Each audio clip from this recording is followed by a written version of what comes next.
ادھر گتاگیشی تفصیلات زیری میں رپورٹر حیات بلوچ ہے۔ جی حیات بلوچ، کیا تفصیلات اس حوالے سے لانڈی میں جو ہے احتجاج کیا جا رہا ہے؟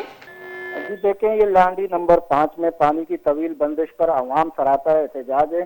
مظاہرین کا کہنا ہے کہ لانڈی 36B میں 3 ماہ سے پانی کی فراہمی معطل ہے، جس پر خواتین اور بچوں نے سڑک بلاک کر کے احتجاج کیا جا رہا ہے۔ مظاہرین کا الزام ہے کہ انہیں محض اس لیے پانی سے محروم رکھا جا رہا ہے کیونکہ ان کا تعلق ایک مخصوص سیاسی جماعت سے ہے۔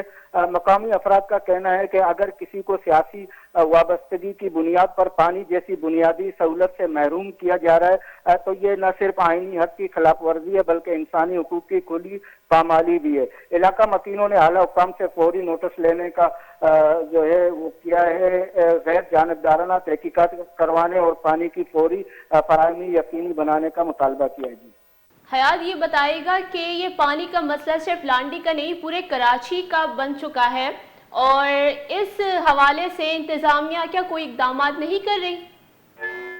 دیکھیں، پورے کراچی کا پانی کا بھی مسئلہ ہے اور بجلی کی جو ہے لوڈ شیڈنگ کا بھی مسئلہ ہے۔